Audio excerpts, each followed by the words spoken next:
sweet peppers with pork, honey, and sage. We have a pound of country-style pork ribs. It's actually not from the ribs. It's more from the shoulder and the end of the loin. And it's boneless. And we just saute those pieces, those chunks, for about 3 minutes on one side.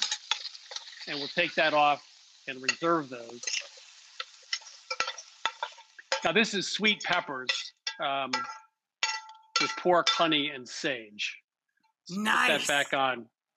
So now we have 1 onion and 2 peppers sliced, and put that in.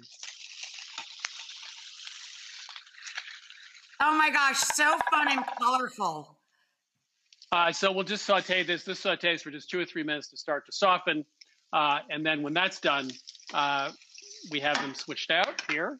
And that's what it looks like when that's done. Now, a cup of wine goes in.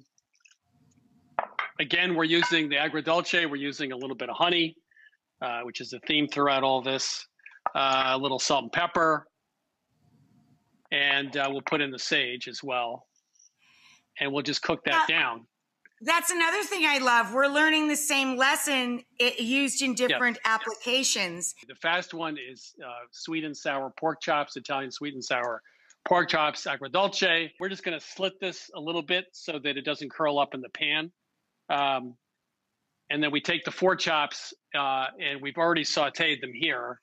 So they're done 3 or 4 minutes aside. They're not completely finished, but mostly cooked. So we'll keep that off to the side. Then we're going to take 3 shallots and saute them. And now we do the agrodolce. We have 2/3 of a cup of red vinegar, excuse me, and 2 tablespoons of honey.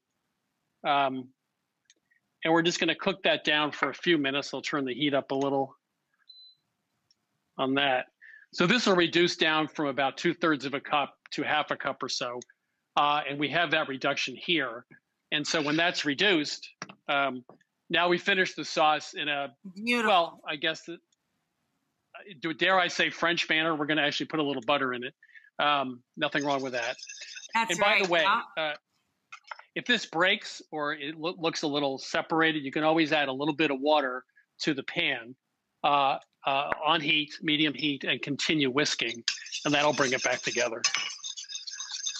And that's what I love about your food is that you're always sharing those smart tips that I've learned from you over the many years I've been following you.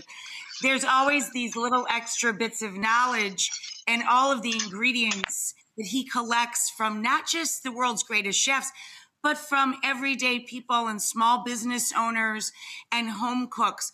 This is a lot of experience going in here, guys. Well, you know, you mentioned chefs and home cooks.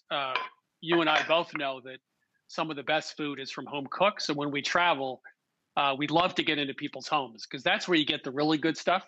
The chef food's great, but the home cooked stuff is absolutely phenomenal. So I put the chops back in. I put the juices back in, and we'll just let that 1/2 a cup of parsley went in. We'll let that just simmer to reheat the chops for 2 or 3 minutes, and then we'll sprinkle with a little bit of parsley to finish. So that's the sweet and sour, the fast sweet and sour pork chops. There you go. Chris, congratulations on yet another beautiful book. I'm so happy. This is my copy, and I'm so happy that it's out now and the whole world can share in it and just revel in the flavor of it.